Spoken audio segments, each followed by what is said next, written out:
listening accomplishes more than speaking.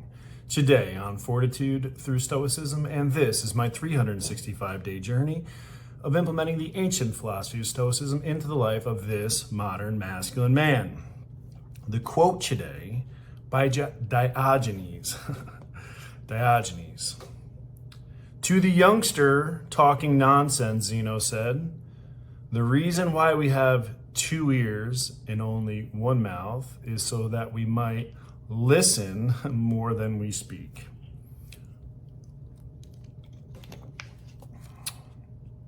It's true though, right?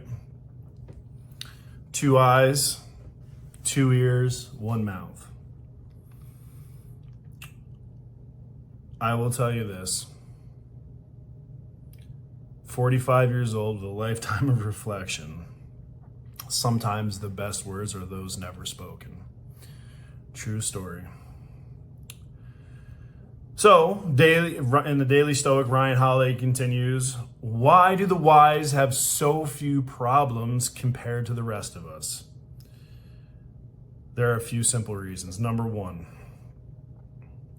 the wise seem to manage expectations as much as possible. They rarely expect what isn't possible in the first place. You know, it's interesting because they say that when a couple gets married, the man hopes the woman will never change, and the woman spends all of her time trying to change the man.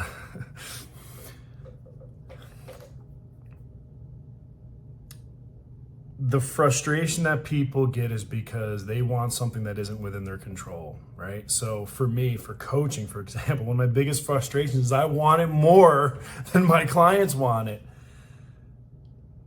And that's really not possible, is it, right? The expectations aren't real. Second, the wise always consider both the best and worst case scenarios. They don't just think about what they wish could happen or the best possible scenario. If everything, the stars aligned, boom. Again, guilty. Why? Because I'm an optimist. I tend to see the positives. So one of the things that I'm honestly, truly learning through Stoicism is yes,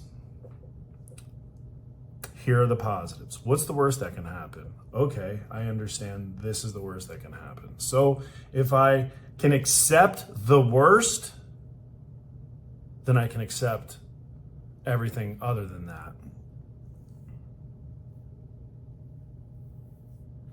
Third, the wise act with a reverse clause, meaning that they not only consider what might go wrong, but they're prepared for that to be exactly what they want to happen. It is an opportunity for excellence and virtue.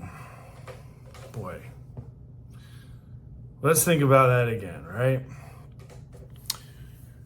So a wise man once said, a blind wise man once said, we'll see. Because the wise seem to manage expectations, which means it is more difficult for me to get upset if my expectations are in alignment. So what happens if you're like me and have, as the color code would say, unrealistic expectations? Unrealistic expectations. Well, that is the work that I'm doing, is so that I can accept the outcome. Now, my expectations may be unrealistic, but I believe that that is what a high bar of excellence looks like. Coach Nick Saban calls it the process. You will buy into our standard. Or as I say, Walmart is always hiring greeters, but they're really not anymore, are they? They're really not. Goes back to value. What value do you deliver in this world?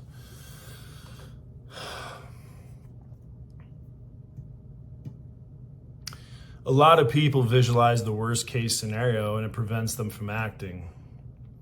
That is why one of the main principles of Stoicism is courage, fortitude. It is the strength of mind to endure. It is to say, I understand that building is on fire, but I have to walk through it to save somebody's life. Or I understand that they're shooting at me from that direction, but I have to go that way to save these lives or to accomplish that mission. business. I may go into that boardroom and get yelled at, but I have to take the punches in order to find the successes.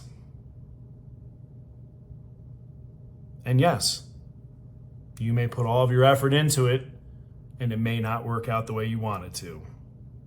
That is what Stoicism teaches us in acceptance. The reverse clause. I use the Super Bowl analogy. Both of those teams set out that goal with that year with the same goal, to win the Super Bowl. Both of those teams, countless practices, countless film sessions, all those games. And they leave it all on the field. But there is a level of fate involved. 22 players are standing on that field at any one time. Any one of those people may be having a day, may shape the outcome of that game, and that is fate.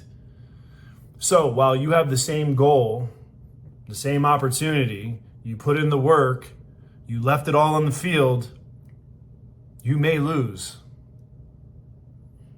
And as long as you leave it all on the field in a noble effort, that is a life well lived. That is a pursuit well traveled.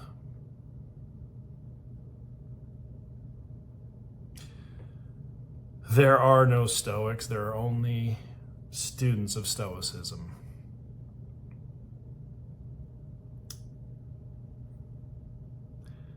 This one's interesting for me. And a challenge, going back to the quote, listening more than speaking. I've spent a lifetime being wrong, and I was thinking about it today with a Michael Jordan quote I sent to my people. I have missed over 9,000 shots in my career. I've lost over 300 games. I have been trusted to take the game-winning shot 26 times and missed. I have failed over and over and over again, and that is why I succeed. I may have paraphrased the quote, but you get the meaning. I don't seek success, I seek failure, truthfully. Because without failure, I've learned that there is no success. Because I've learned to fail forward. That's how we gain wisdom. We gain wisdom through experience. I can read the theory of philosophy for the rest of my life, but unless I implement it, unless I implement the practical application, the doing of the things, the reflecting, the fasting, if you will, all of the things that we learn in Stoicism,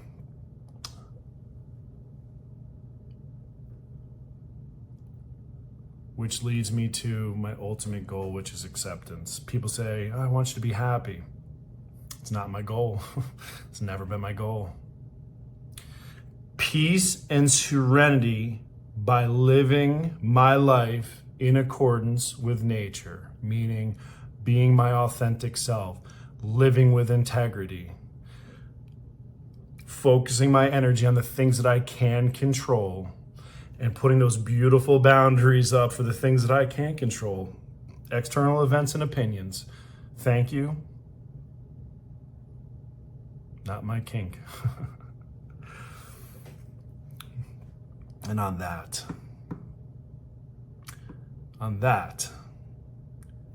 we're going to go do some more listening.